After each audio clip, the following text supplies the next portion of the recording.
This is Suit Up Sports. Suit Up Sports. Where opinions are as sharp as a tailored suit. No fluff, no gimmicks, just unfiltered, hard-hitting takes on sports and a whole lot more. It's time to suit up. Now here's your host, DJ the Suit Stout. Welcome to Suit Up Sports. I'm DJ the Suit Stout, along with 10-year NFL vet Frank Garcia. Frank, how you doing? I'm doing great, buddy. Looking forward to a great weekend. Cinco de Mayo's right around the corner. My people are going to be eating lots of tacos and drinking lots of margaritas. And I'm going to be in Cabo. I bet, man. I wish I would be there with you. Big D, you doing all right over there, buddy? Good. Joining us right out of the gate today, we've got Mr. Finals MVP 1981, Cedrick, Cornbread, Maxwell. Mr. You know what? I know you said be nice on this show, but Mr. Big Nuts himself. Come on your show. There we go. The Bad Mama Jamma, baby. Bad Mama Jamma. How you been, Cornbread? I am doing excellent, guys. Sitting here and just trying to get through this season and seeing, the Celtics were able to beat Orlando. And now, the big stage is about to open up with the New York Knicks coming to town playing the world champion Boston Celtics. That's right, man. And, Frank and I were talking last week or maybe the week before about how regular season NBA just doesn't do it for us like it did back in the days, when we were growing up. And watching the playoffs this year reminds us of the ball that we used to watch growing up. Why is there such a big difference? And why does the NBA, let the referees, let the guys, which we like, let them play more physical and tough like they did when you played? But why is such a big difference? I think the difference is that maybe you're starting to see the opponents more often.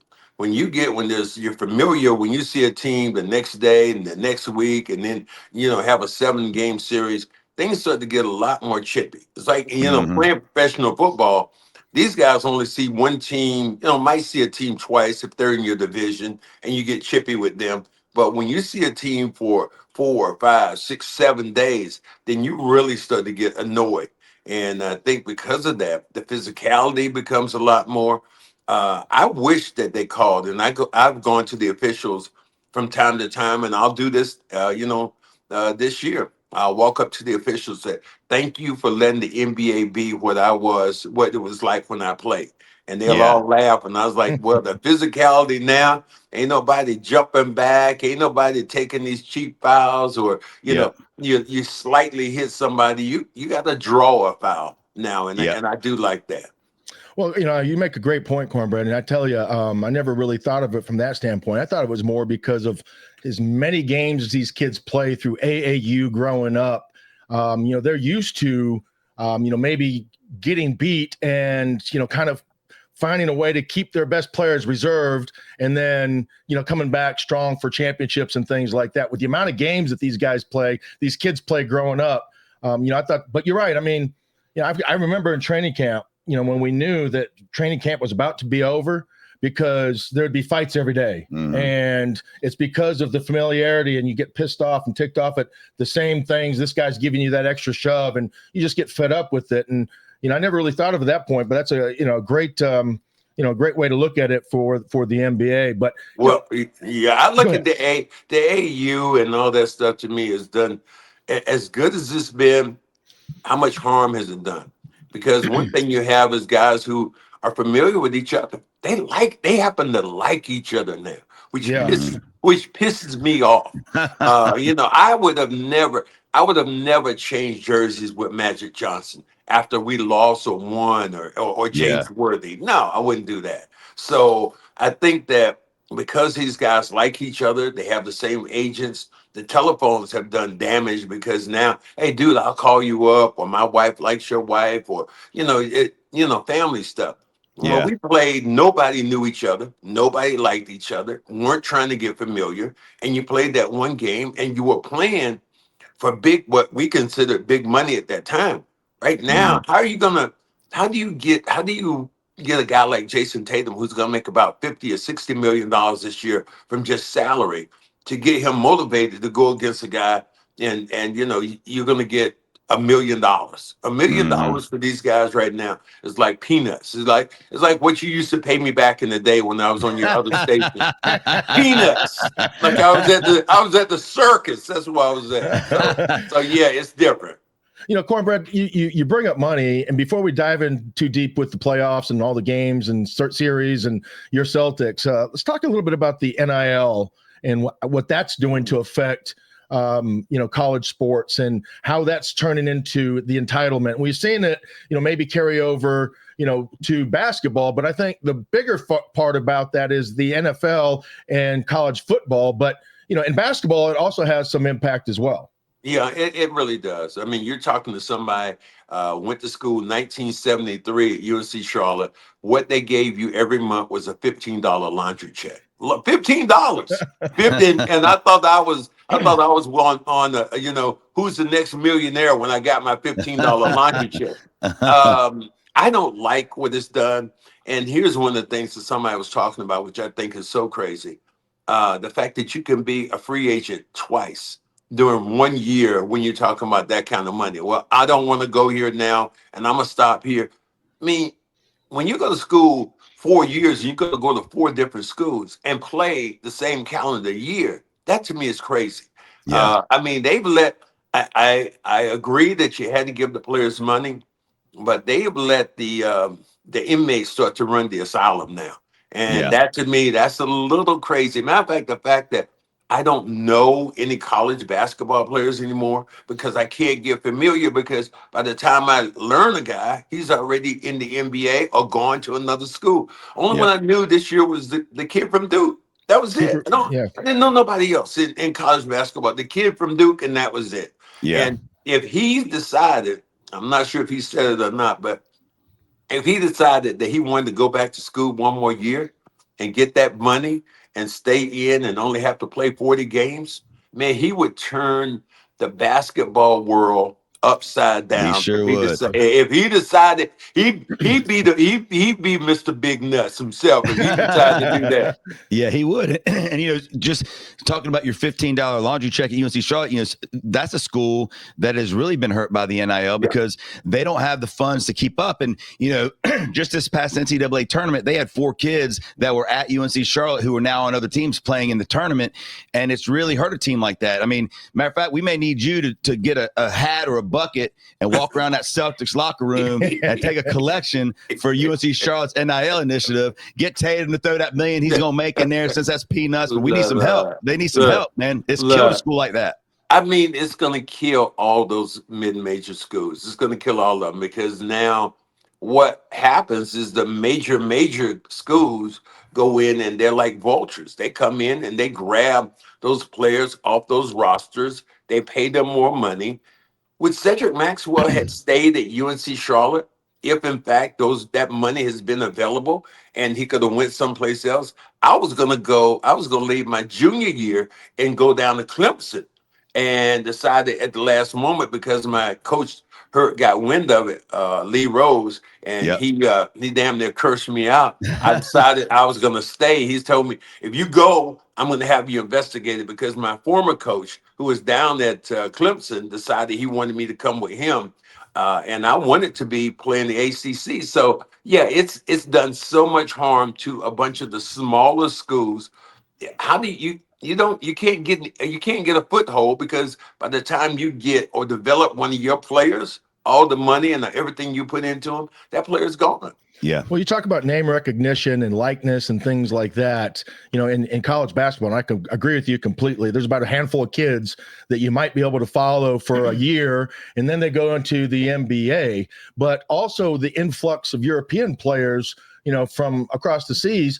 I don't recognize half the players in the NBA. When I was a kid growing up, I knew every player on every team because they were on TV. I knew they were there for a while. You built something together, and you competed against each other from college on the way to pros. Now it's just like a hodgepodge of players put together, and European players are thrown in the mix. Yeah, they have come in, and they're the influence of the European game with the Euro step, or I call it the walk, or the carrying of the basketball, which I call you're carrying it. I happened to be on DJ's station many moons ago, and they were talking about this player, how great he was, and he happened to go to Carolina, and his name was Ed Cota.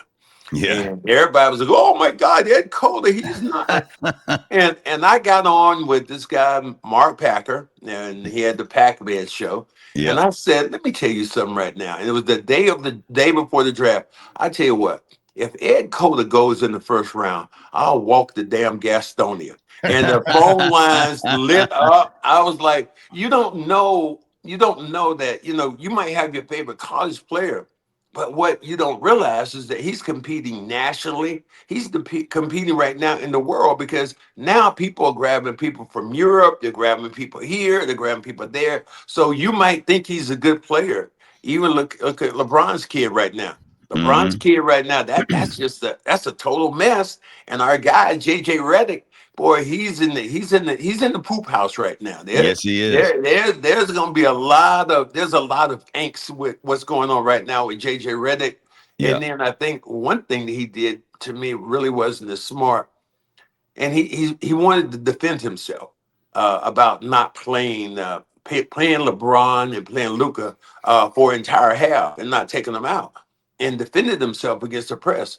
Dude, the easiest thing to do said, you know what? If I had to redo it, I probably would have done something else. But this was a Yeah. coaching decision that I made. But when you start going at the press and you don't know nothing about the game, that just pisses people off. And Yep. and I think he's done a great job. I think he's done a great job with the Lakers, with all the people are there. But man, I can't even imagine what he's going through right now. And Laker Nation, boy, there are people right now who are absolutely sick because Yeah. the LeBron gets knocked out in the first round. Yeah, and I almost thought that JJ was, when he played the same five guys for the entire second half, and then the last game he started a guy or played a guy that hadn't played since January, and I almost thought that he was just doing it to send a message to two people. Number one, to the other guys on the bench that this is how bad you have been, and number two, to the general manager going, dude, you got me no size, and you made a trade with the Hornets for Mark Williams, and then you back out of it and use some crappy excuse about physical, which was not true at all. And what killed him was nobody could stop the big guys from Minnesota. It was real funny. I happened to talk to Mark Williams when they played. The Celtics played the Hornets the last two games of the season here, Mm-hmm. and I got a chance to know Mark Williams' mom. And I talked to her. I said, "Man, what about that trade?" She's like, she said, I asked my son what was wrong. He said, Mom, they didn't even examine me. They just all of a sudden said I failed the physical. Yeah. So Right. that would be the Lakers' fault and what Yep. they did. I mean, sometimes you get in a situation where you think you're smarter than the average bear, that you can change the game, and they did just that. And hey, they got what they got. They did. Well, you talk about LeBron and the power that he has, wanting to bring players in and giving players the autonomy to make some of those decisions. I'm not sure if LeBron had much say in this or not, but when you give a player that type of control, aren't these types of things what you expect? Yeah, I think, Frank, that does happen. Especially in the NBA, it's only five players. You have a couple of superstars, so they're going to run things by you. When LeBron tried to say, "Well, I didn't know that Anthony Davis is going to be traded." Really, dude? You didn't know? Wink, wink. You didn't think that Anthony Davis? You didn't know? Yeah, he knew. And they go to players. They go to Tatum. They go to Brown. When your star players in this league, want something, they're going to try to make sure that that happens. Now, Yeah. sometimes when it happens, you remember Westbrook. They were so anxious to get Westbrook with the Lakers, and then once he got there, it wasn't a fit that they liked, and then it was like abandoned ship. The Mm-hmm. same thing happens when you get LeBron's son comes there, and if he was that good, as LeBron said, he would have played a minute or two in one of these real games. People said, "Well, how about the game that he played against Milwaukee?" Dude, that was a no nonsense game. That didn't Yeah. make no difference. Let me see how he does in a real game, in a real situation where there's pressure on him, and let's see how he competes then. And unfortunately for the kid, what is his greatest attribute? He's athletic, but he's small. He's quick, but he's not fast. He's an average shooter, he's not a good shooter. you got to have a skill set that sets you apart when you come into that league on what you can do and how well you can do it. You know, we started this talking about the toughness of the NBA. And, you know, obviously we're talking about LeBron and the Lakers right now.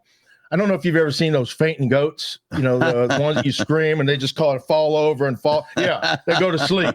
LeBron, you know, that happened to him the other night when he ran into a player. It's just like he fell asleep right there on the court. But all kidding aside, what is that kind of thing doing for his legacy? Because you played in an era where Jordan, guys it was no layup rules and taking heads off. And now you see guys getting bumped and they're falling over like fainting goats.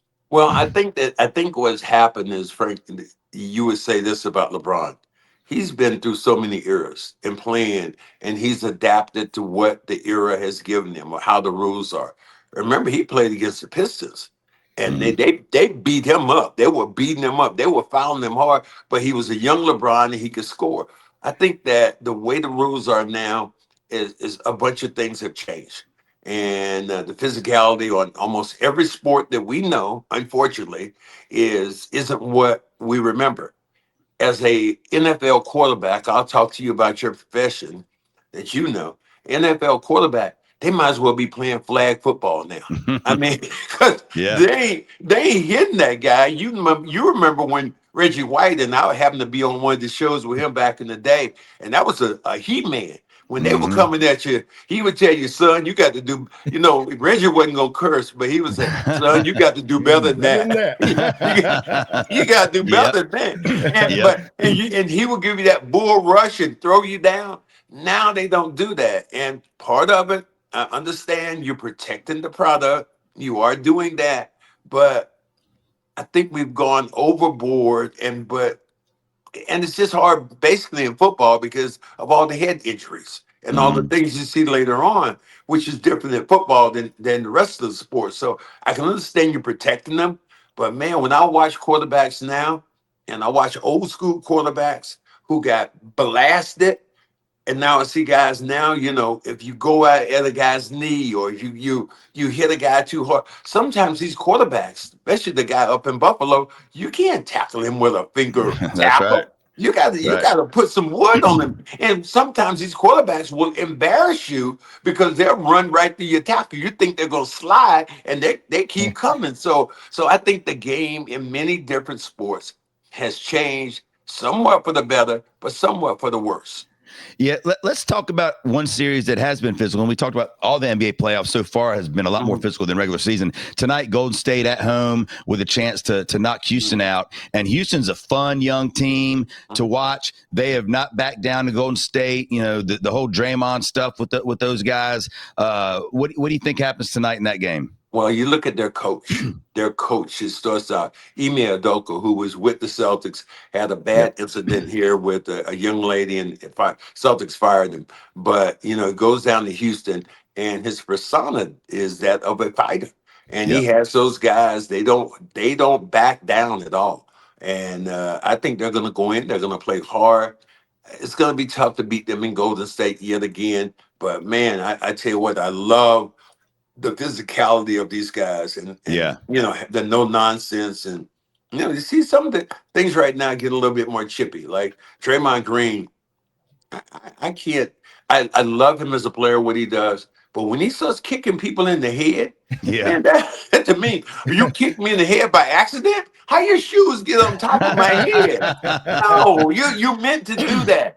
And during my era, I always tell people, I said, there was vigilante justice, man. Yeah. You come in like, okay, you did that one time. Don't worry about it. It's like baseball back in the old days when, you know, somebody get hit by a pitch. You know, if you're the next person coming up, you're in trouble. You're gonna get it. So I think that's the difference in the fact that justice can't be dished out the way it was during my era. I do understand that. But man, I really love when I see guys sometimes just get hammered. Yeah. And you know, you have to get up and play. I look at some of the fouls right now that we call flagrant fouls in the NBA now. That was just like, keep it going, dude, and don't worry Yeah. about that. Yeah. That's nothing. Don't even Yeah. look over there. Get up, let's play. And so Yeah. so part of the games have become a lot softer, but it's also dealing with our parents. Our parents and moms, I get our kids now who don't want to be hit, or you're giving Yeah. them, as Packer used to say back in the day, we're giving you a trophy for what? Participation? And Yeah. that what you're Exactly. gonna, because you Yeah. participated, we're giving you a trophy. No, give me a trophy that I earned, man. Come on. Right. Who was it? Was it Houston that you got in a good fight with? That was Vernon Maxwell. no. Who was it you got in a good fight with? Philadelphia. Philadelphia. That's right. Philadelphia, the classic picture they have right now with Dr. J and Larry Bird. They had their hands around each other's throat, and they start swinging. And Charles Barkley comes up behind and grabs Larry and pulls his arms down, and Doc puts them big hands right in Larry's face like three times. And I jump on Barkley, and I'm trying to choke him out. And man, and he was so strong, he flipped, and I just went flying over into the. So but I think there was something about that which got fans that much more riled up. I No talked to doubt. somebody. I did a podcast yesterday with the guys from what hockey guys, and we were talking about how the NHL has just taken over Raleigh. That we would have never thought that Yeah. you would have the Hurricanes doing what they do, and we always used to laugh when we were on WFNZ. We laugh at Raleigh. Yeah. What the hell is going on, Raleigh? And so now you look at Raleigh like a hotbed, but man, the way sports are now, they've just kind of transcended things, and I love watching it. I love watching some of the stuff, but at the same time, I frown on some of it too.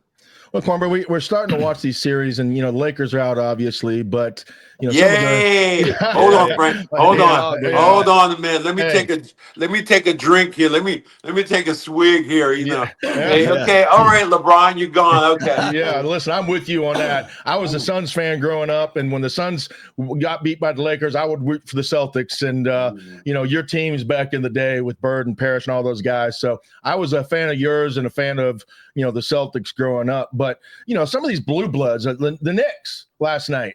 They got a kid coming off, and just maybe as clutch as any player that we've seen Brunson. in the last 5-10 years, Brunson. and he's just when it's time to step up, the kid doesn't miss.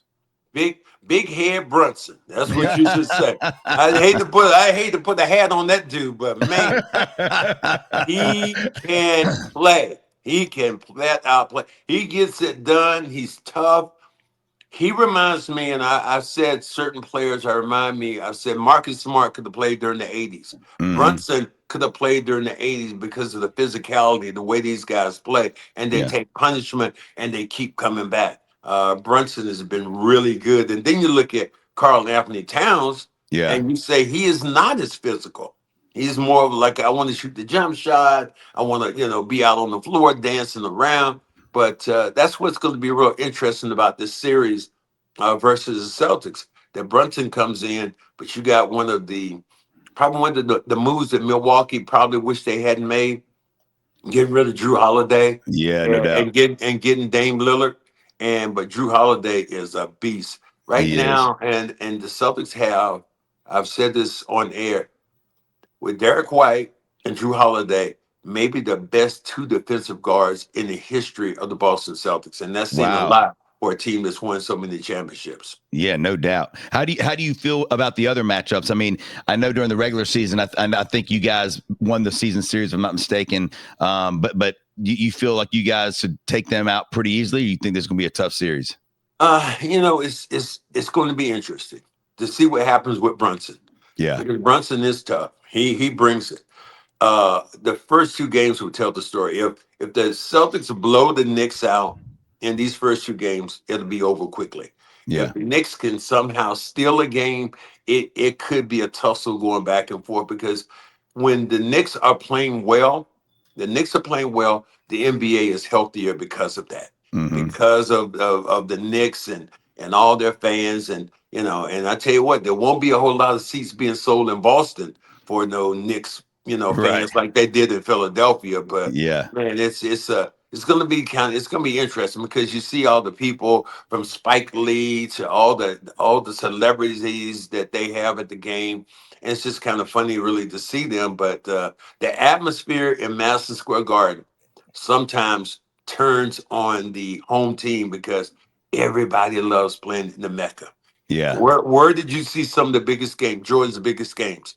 When Yep. he played Madison in Square Garden. Madison Square Garden. When Tatum has played, some of the biggest games are in Madison Square Garden. So Yep. because of the spotlight, because of the attention, because of the allure of Madison Square Garden, sometimes that goes against the home team.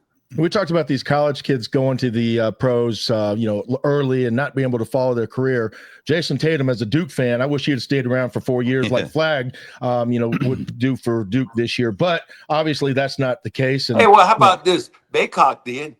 The guy at Carolina. Yeah, the dude. Man, he's still there, isn't he? He's still there. Is he still have more eligibility? Can he go back? I was like, damn. He said the leading scorer in Carolina history. I'm like, yeah, he was there damn 8 years. Yeah, you could. He sure was. So be careful what we ask for. That's right. During COVID, when I saw Baycock over and over and over, I'm like, damn, the 6-year senior from Dude, he was the first guy that really got the NIL part of it knocked out smartly. He took that money, invested it. I think now he's making all kinds of money on owning hotels and all this stuff. And I think he plays in the G League for Utah, but you're right. He was at Carolina for a minute, that's for sure. Well, how about the dude that played? I won't get his name, but the dude that played at North Carolina State, that was the heavyset guy, left-handed shooter. He was damn near 30 years old playing against 19-year-old kids. I'm like, how good is Jason Tatum? That's the question I was at. I mean, because I don't know if he gets enough credit for as good as he is. We like I said, as a Duke fan, DJ and I both have watched him play. We know how good he is, but I don't know if the rest of the country knows how good Jason Tatum is. Top five player in the NBA, possibly for the last 4 or 5 years, MVP candidate. So if you don't know, you better ask somebody. Yeah. But as well as he is, you also look at Brown. And I've said this, Jason Tatum is the drink, and right now Brown is the straw. And when you get them two young lions playing together, put Porzingis in it, the lineup the Celtics have, the energy that they have, this is why the Celtics are going to really be tough to beat. But, man, Cleveland came out the box. They played so well this year. Yes, and everybody's darling team right now is OKC. Yeah. They are a tough team. I want to know what it's like when they have to go through the trenches again. We saw them last year kind of fold up. They're a better team this year, but how will they perform when the big lights are on? How important is that, Cornbread? Because, it's like you see a team almost come to fruition and mature. They lose, and then it's like, okay, we're missing one piece. We need to get over the hump. Back when your day, nobody getting over Jordan, nobody's been, beating Bird, Magic. Those are the three guys. But now it's like, okay, you were there, you lost. That experience, what's it going to take for those guys to maybe take that next step? Well, you look at Dallas last year. Dallas came into the finals last year, and everybody thought that Dallas had the best two players. And all of a sudden, you find out that Brown and Tatum were better. And that facilitated probably Luka being sent to LA, the fact the way Brown handled him in the playoffs. Because, you look at what happened, and they said, Luka wasn't in shape, and now you got to pay him $300 million. And I talked to a couple of people, said he really, he didn't want to listen to people. So, teams are trying to pick different areas on how they handle their personnel and who they're going to pay money to. I mean, we're talking now, Frank, my 1984, I made about $1 million a year. I was the 99th highest paid athlete in the world. Right now, that's freaking peanuts. Like I'm going to the circus right now. But and the salaries have gone insanely. and he's also the prices of the franchise. I mean, I can think of when George Shinn probably bought that franchise in Charlotte initially, or I think about the Boston Celtics when they were bought, and Bird, McHale, Parrish, myself on that team, they were bought for $13 million. Now Wick and his company, 18 years ago, they bought the Celtics and they paid $350 million for them. The team just sold for $6 billion. Yeah, it's So, crazy. so salaries and everything have increased. Players' demands have increased, but the popularity of the game is just it keeps going up, and fans absolutely love it. You know, basketball to me is the easiest because you can play it by yourself. You can't play. That was the one thing I remember talking to Reggie White about. I said, Reggie, why do some of these guys like Aaron Rodgers and people just hang on? He said, like I said, corns, as we call me, corns. Let me tell you why. Because you can go out one day after you get through playing, and you can go out and you can shoot around and play, play a couple games, when you're older.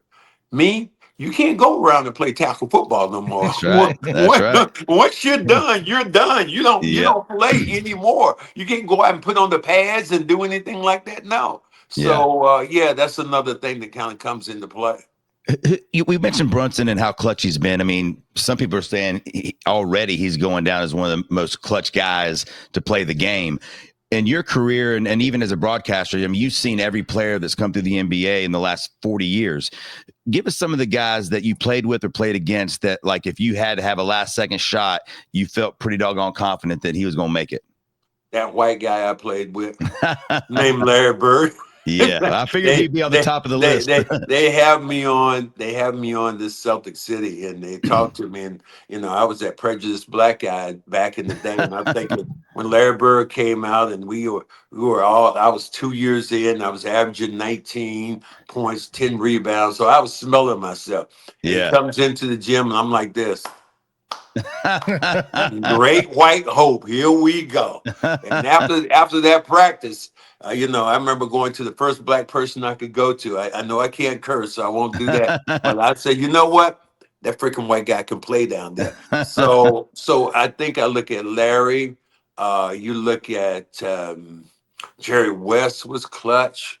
Jordan obviously had to be clutch. Yeah. Guys I hate to go against. Bernard King was a beast. Could shoot, yeah. I mean, there's so many players that have come into the NBA that you look at and going, man, Dirk was a monster.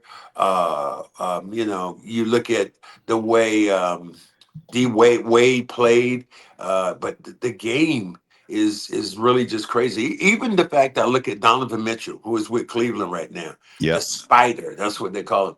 Yeah. People don't know, this is the crazy thing, the connection he had. His dad played baseball at UNC Charlotte. I didn't know that. Yeah, his dad played baseball at UNC Charlotte. So wow, I didn't know that. Yeah, and there was a couple other people whose daughters and sons have played at UNCC over the years that it's like, wow. So yeah, I know his father worked at Citi Field and for the Mets for a long time. I know Donovan's a huge Mets fan, as am I. So I knew that, but I had no idea that he played baseball at Charlotte. That's awesome. Yeah, he played. He played. He was a 49er, right? And I get this time maybe I haven't had the chance to talk to him personally, maybe over the phone. But hopefully, if the two teams get together, I'll get a chance to talk to him personally. That'd be great. Cornbread, talk about Steph Curry. I mean, obviously the family, the kid's great. He's been a lot. He's meant a lot for the NBA, but the style of play in which he's brought, he's a transcending player. He changed the way the game is played. With the 3-point shot, shooting, 5 feet behind the arc, I mean, the quickest release I think we've ever seen. You've seen Ray Allen, you've seen some great 3-point shooters, but is there anybody as good as him and what he's done for the game? No, and that's what I said to his father. We happen to be, we were playing Charlotte, and his dad Dale, and this is what you don't do, get your little stuff. We happen to be in the men's bathroom. Both of us at the urinal. I said, you know what? I said, your son has destroyed the game that I love because he has made it so. And then Dale said to me, he said, there are a lot of shot takers, but not a lot of shot makers. And that to me was so cool. But there are only a couple of guys I think about, and that's what and I could have been so dead wrong with him. I didn't think he was going to change it, but his dad didn't think he was going to change it like that. But what he's done, he's changed the game. Wilt Chamberlain changed the game, and Steph Curry has changed the game the way it's played. The first thing you see with any kid that comes out to play now is what do? They line up, but I don't give a damn who they are. They line up behind the 3-point. Son, you couldn't make a layup. If you're shooting, you're trying to shoot, and then you want to have these signs, these games, and this is how I shoot a 3, and grenades and guns. Oh my God! So Man. Steph Curry has been unreal on those sides of the floor. Yeah. So I think that, and even when I think about that, I think about how great LeBron has been. LeBron, to me, somebody said that Donovan Mitchell, wasn't Donovan Mitchell, but it was, Anthony Edwards was talking about LeBron. And he said, I just can't believe this many people have hated on LeBron. Wanted to see him fail. I wanted to see the Lakers fail, not LeBron fail. Right. But even with that, you got two guys right now who are trendsetters, who have done as much in basketball as they've done for society. Look what LeBron did by starting a charter school and sending all these people to all these kids, underprivileged kids, to school. Curry doing the same thing with his foundation, Under Armour, and what he's done with all these causes. That is what I really love about guys like that who have a platform. And the platform now used to be players, as Charles Barkley said back in the day. And you always remember that. I am not a role model. Mm-hmm. Yeah. You couldn't have been further away from the truth when you think about players, especially when you think about all the things that go on social media. Like your buddy, we were on a minute ago before we got started. Your boy Frank sitting beside you. I love his story. I was on with him one time. Fans. And Frank turns to me, some caller calls up and says, we're the fans and we want this and that.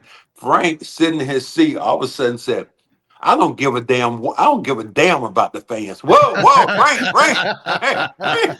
They came out the booth like, Frank, hey.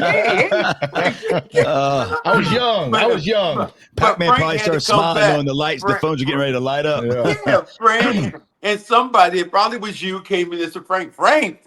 And then Frank went back to explain it, but you explained it the right way then when you said, I don't give a damn what the fans are thinking. I'm more concerned about what my teammates think and how I want them to be. I like the fans.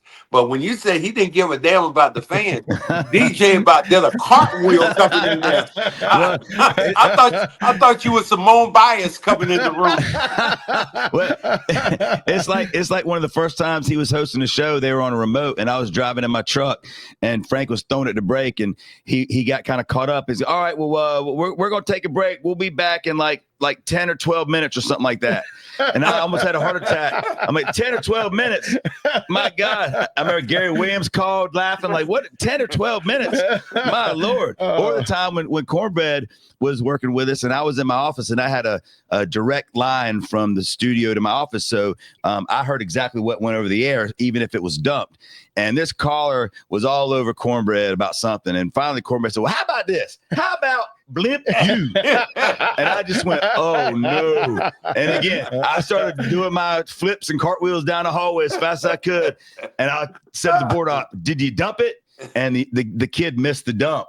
And so I told Cornbread, I talked to whoever it was and they said, yeah, just suspend him for like a week. So I said, Cornbread, I got suspended for a week, but when are you going to Boston again? He goes, next week. I said, all right, well, that's the week you're suspended. So you ain't gonna be here anyway. So Cornbread has won MVPs. He's done it all, right? But I think his biggest accomplishment was beating me in the host of the year. Pac used to run. I remember that. The host of the year. Co-host of the year. And it would be, he'd put all the co-hosts on and we'd all kind of, bracket each other, right?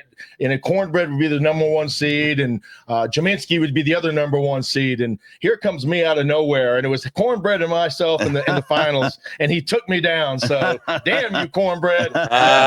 You know what? We did what we did back in the day. We had so much fun on those shows. I mean, I remember Packer was telling me one time how, he had James Brown in the studio and this person in the studio. And, and the thing I always remember about that, we were advertising all the time, was Bubba's Barbecue. We always exit That's number right. something. Go get With Bubba's B stands for Barbecue. barbecue. And they would 4B. come in with food and all this stuff, man. It was just so much fun. And it just really shows you how these shows, it used to be just those stations. And now everybody has a platform. Yeah. And it's almost hard to survive if you're a station competing against every platform out there, every podcast, all the stuff that goes on. No But doubt. I think this is a information gathering time now. And you can get information from almost any place. Yeah, Cornbread, I want to ask you a couple more things real quick. First of all, and I'm sure I've heard this before and I just don't remember it, but where did the nickname Cornbread come from? Came from a movie called Cornbread, Earl and Me. And in that movie, they had a guy named Jamal Wilkes who played with the Lakers. And he was in the movie, with a young kid at that time. And I saw him about 10 years ago, and I asked him about the movie. And I supposedly looked like Jamal at that time and played basketball and Cornbread. But the young kid in the movie who was one of the stars of the movie happened to be Larry Fishburne. And I saw him about 10 years ago, and I saw him walking down the street of Boston. He was there for something. I introduced myself, and he said, Cornbread. He said, yeah. He said, I was 8 years old when he did that movie, Cornbread, Earl and Me. So I supposedly looked like this guy. We went to the National Invitation, or the NIT, in 1976. Some reporters heard my buddies teasing me about seeing, Cornbread. And when it got to be a Southern guy who liked cornbread, and I didn't even like cornbread, but the story just fit. And it just kind of went on from there. That's all. And you ended up being in a movie as well, right?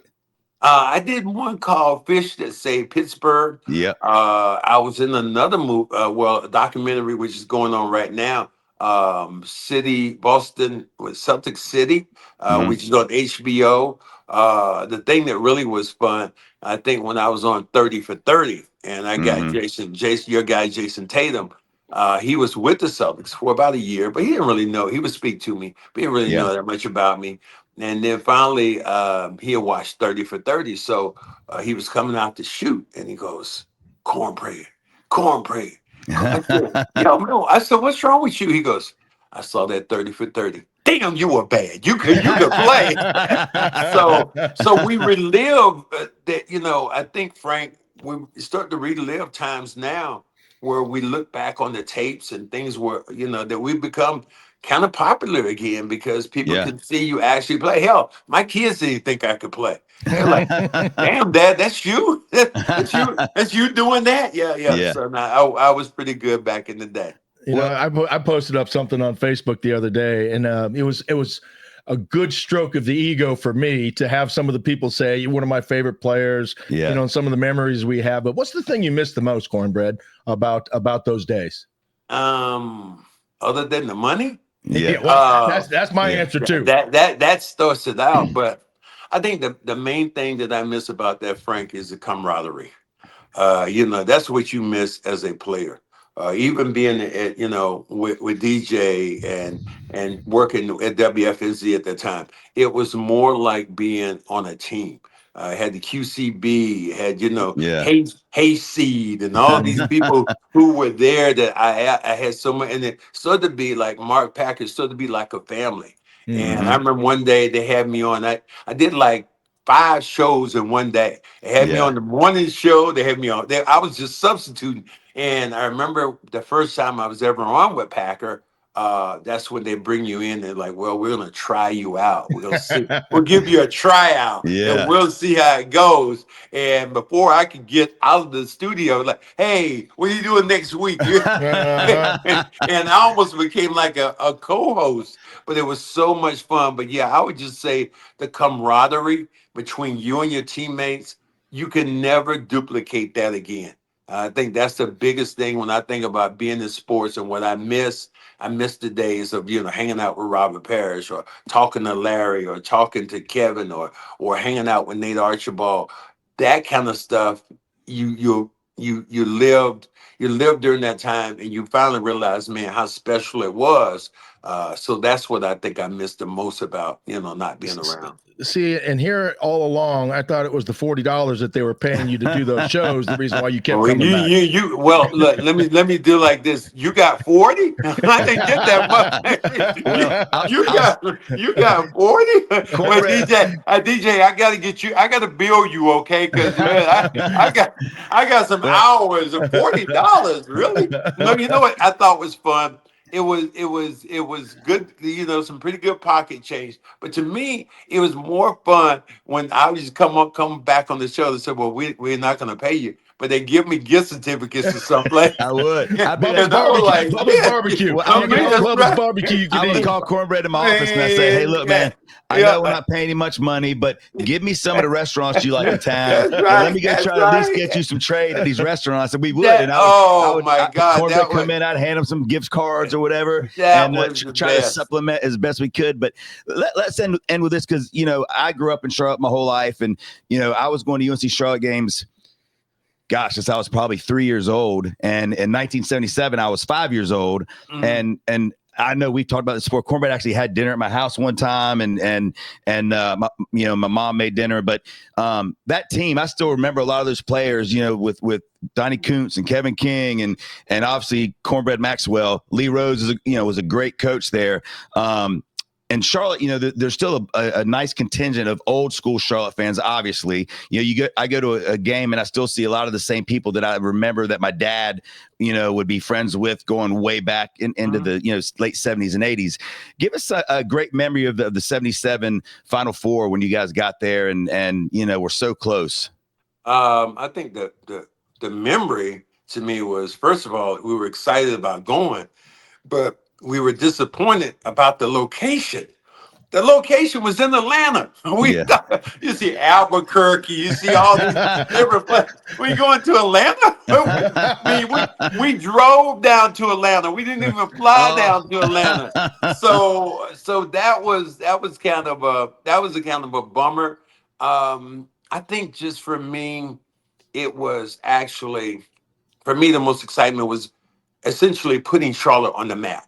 I feel like UNCC started the ball rolling, putting Charlotte on the map. You used to have to say Charlotte, North Carolina. That's where you had the NC. Now it's like you say Charlotte, and everybody automatically assumes they know where it's at.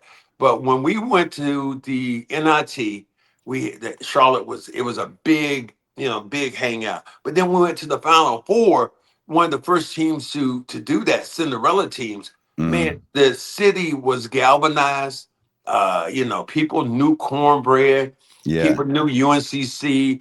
They loved the campus. People who hadn't even been to UNC, who lived in Charlotte, didn't even know where UNCC was. Yeah. Didn't even know, like, where is it? They even know it was on the north side of town. So for me, that was the memory that I have that I will always hold, was the pride that I had being with the organization. And then in 1976, I want to say it was the NIT. We came back to Charlotte, huge ovation, thousands of people at the airport. But the funny thing about it was that we ended up going downtown Charlotte, and it was a race for the presidency of the United States. And it happened to be that the man from the peanut farm down in down in Georgia, Jimmy Carter. He was there, and he was on stage, and they brought me on stage, and Jimmy Carter said, I love my cornbread. So it was the whole thing about UNCC and Charlotte, and watching me grow as a young man into a older young man, and to see the progress of Charlotte that we can't even recognize anymore.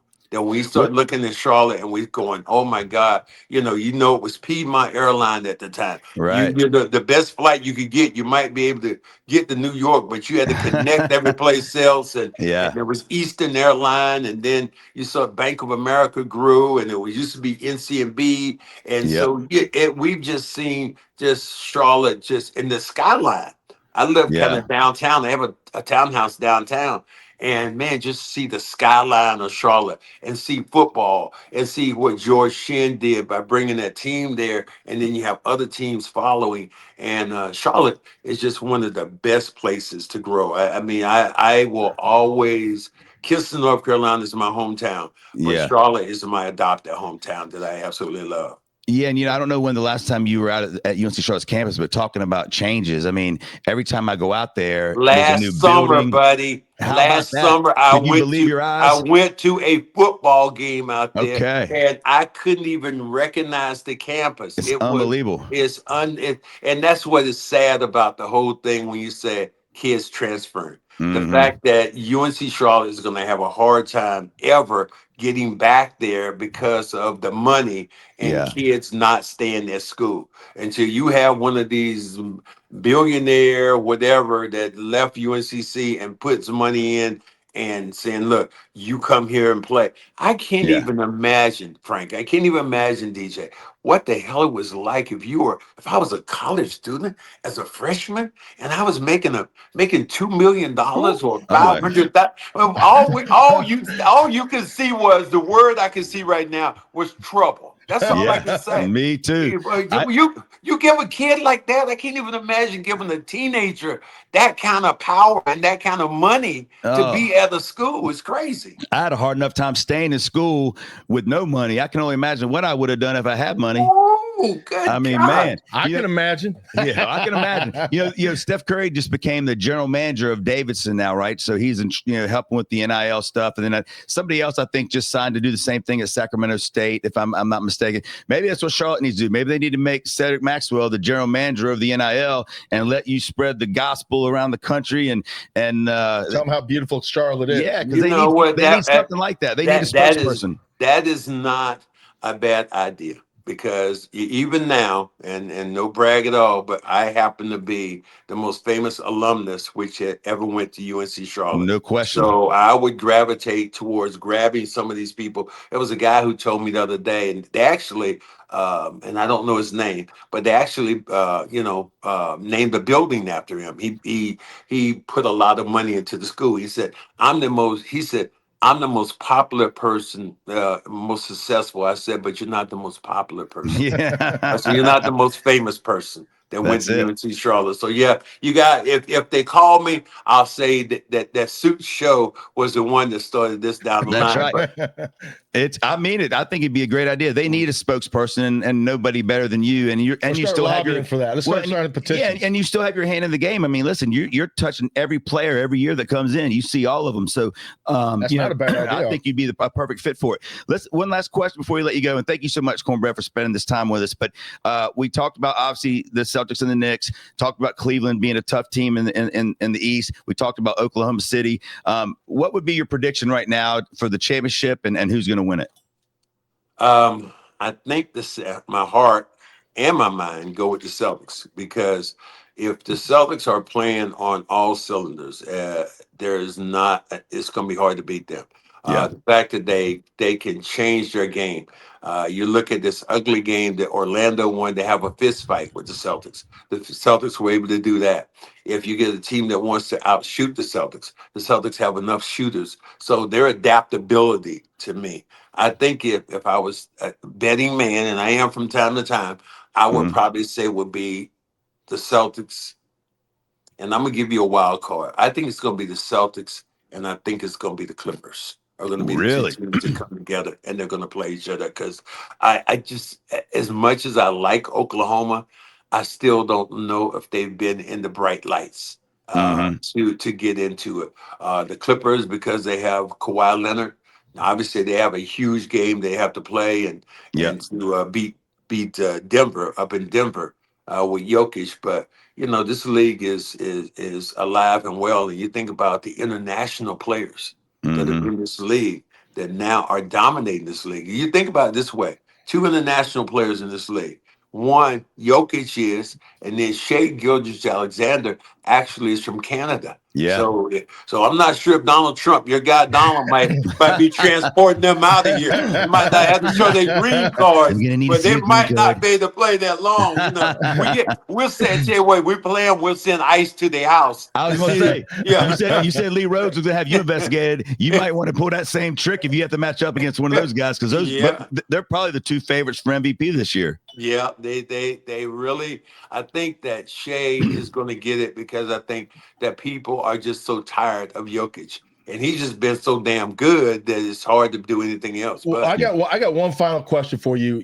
Cornbread, you just brought something up, and I've been thinking about this, like, because Cooper Flagg coming to the NBA, we all, I think, are big fans. He's a kid that you're gonna, you don't really hate, but could be the face of the NBA, the new face of the NBA. Yeah. Who's gonna be the new face of the NBA when LeBron leaves and Curry leaves and this older generation steps out? Well, I think you look at one of them is going to be Jason Tatum. Yeah. Jason Tatum's face is all over every place. Jokic could possibly be another guy when you think about some of those guys. But Flagg coming in, if he does what people predict he's going to do, he could be the face. But we thought for a while that Zion was going to be one of those guys. Yeah. So he got down to the eating capital of the world in New Orleans. And gee, I looked at him, man, like this is what I wanted to ask him like this: Zion, try one of these. Try orange. You get an orange one time. Try something that might be green. But you never can tell in this league who's going to do what right now, because Brunson is in New York. Obviously, he's one of the stars in the NBA, but Jason Tatum is, to me, is so likable though. Yeah. There's not a lot to dislike about it. The story of him and his mom growing up. He growing up poor and being evicted out of his house and all that stuff. Now to become this kid who is who's going to be, by the time he gets through playing, will have over $1 billion in salary in the NBA. We're just talking about the NBA. I'm not talking about all the endorsements. Mm-hmm. So those could be some of the faces that you see that will be the next generation of guys who are going to be in the NBA, who are going to lead it. Cornbread, if the Celtics win the championship, do you get a ring as a broadcaster? Yes, I did. I got one last year. Matter of fact, nice. I'll come by and it's really cool because they actually put it on a revolving pedestal and the ring spins around. Matter of fact, I'll see it's actually down there. My fiance is down there right now in Charlotte, and and she has the ring down there. So maybe I might send it by to the suit show just so I can put it down and watch it spin for a while. Yeah, I'd like to see that. And seriously, next time you're in Charlotte, hit me up. We'd love to take you out to dinner and Bubba's Barbecue right around the corner. Yeah, but we got Charlotte, as you know, has got great restaurants. It seems like there's new ones popping up every day. So let us know. We'd love to take you out to dinner and have a couple cocktails. Look, I done picked up now. You got to take me to Eddie V's and you got to take me to Steak 48. Yeah, I'm not like I can't eat at Bojangles or all these other places, but you got to pick it up a little bit. We'll take you to Steak 48. I feel like every time I'm in there, I see Sleepy Floyd in there. So we'll bring you to Steak 48 and you and your fiance next time you're in town. All right, buddy. Take a good one. Have a good one, man. I enjoyed this show. Cornbread, thank you. All right. All right, buddy. Good luck. Thank you.